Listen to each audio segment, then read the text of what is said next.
I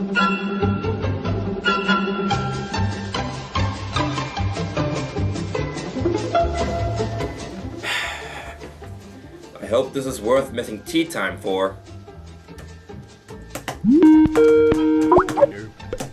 Ah, this guy. How you doing, my friend? Sleazy, I know we had our differences, but you're the guy that animation executives go to when a studio's in a slump. We're trying to develop a new hand-drawn animated feature that can compete with other studios while having some artistic integrity.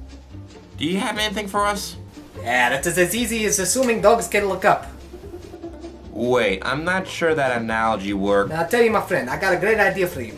Now, tell me, what is the essence of what makes a very good animated film at Disney? Well, that's easy.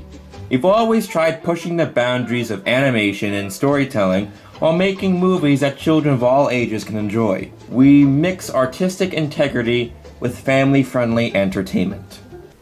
Yes, you're close, but no cigar. Seriously? What else is there? I was thinking more along the lines of celebrity voices, pop culture trends, and countless gags. Now that is the stuff that makes Uncle Walt proud. That is why I came up with a foolproof plan that's bound to get butts into seats and kids buying the Happy Meal toys. I call it Home on the Range.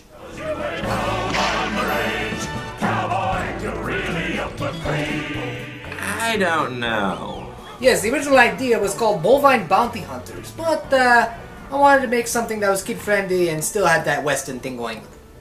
Oh, you mean it's going to be a parody of Western movies? Maybe we can use imagery from old spaghetti westerns, or even use the color schemes of old American painters like Georgia O'Keeffe. I was thinking more along the lines of that Pecos Bill short, but whatever. You see, our movie will focus on talking animals that humans can't talk to, even though they've noticed their human-like gestures and expressions. Some say this trope only works in Garfield, but I digress. Yeah, we really shot ourselves in the foot by not making that clear in Brother Bear. But go on. Our hero is the most relatable character kids and adults would enjoy. A belching, sassy cow voiced by... Let me guess. Roseanne Barr. Yeah, they're real. Her name is Maggie, and her owner is selling her off to a dairy farm after their cattle mysteriously disappears.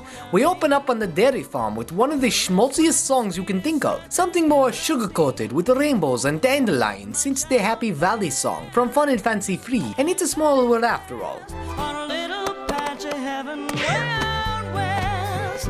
Yeah, I'm pretty sure we can get Alan Menken to come up with something when he isn't making anti-drug jingles.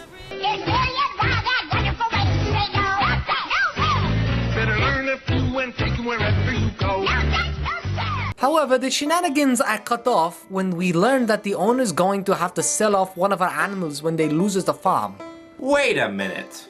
So, was Maggie's farmer aware of this? Kind of seems like a careless decision to sell off his cow to a farm that's going to get sold anyways. And what's the difficulty of selling one of your animals to save your whole farm? Even in this large, schmaltzy family, there isn't one a-hole creature you want to do away with? Bahalasna! Anyways, it then becomes Maggie and two other cows' missions to go back and get the money. One is a prude British cow that could only be voiced by Judi Dench. The other is a space cadet with terrible singing voice by Jennifer Tully. What better to have protagonists such as M from the new James Bond movies, The Bride of Chucky, and Roseanne Barr? I don't know if I should take you seriously.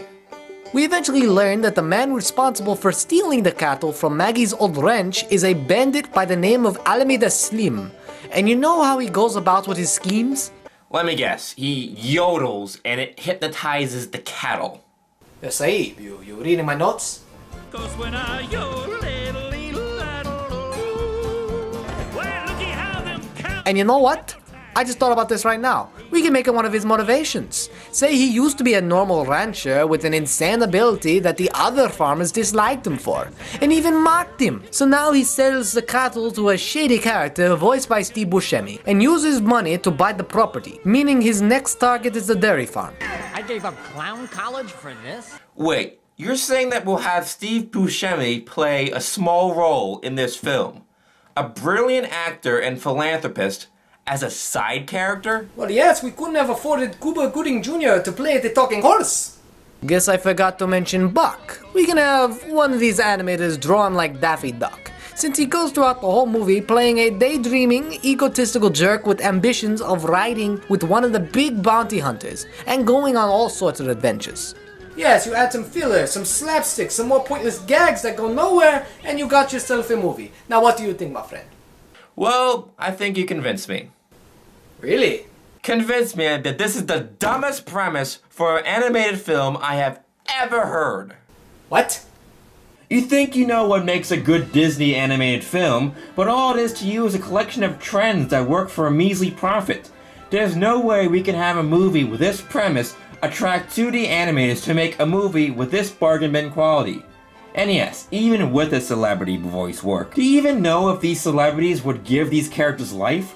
Or just a paycheck waiting to be cashed? I'm going with the latter. Because, Sleazy, this is the worst possible idea for an animated movie.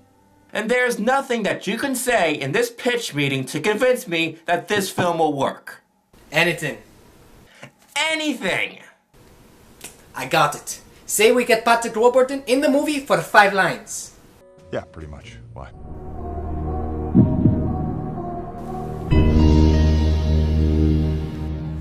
We give him 10 lines. Yes! And that, my friends, is the story of how 2D animation died at Disney. Granted, Princess and the Frog would try to give it CPR, but the damage has been done. Now I'm Joey.T.Cartoon.P and... new question for the day. What was I doing all this time? 'Cause when I yodel, well, looky how them cows get hypnotized. He don't frog, he don't yell, still he drives them doggies well, which ain't easy when your chaps are labeled XXXXL. Yes, if you're looking from a bovine point of view, I sure can yodel,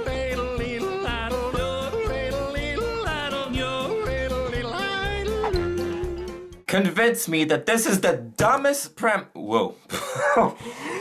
The shaky cam.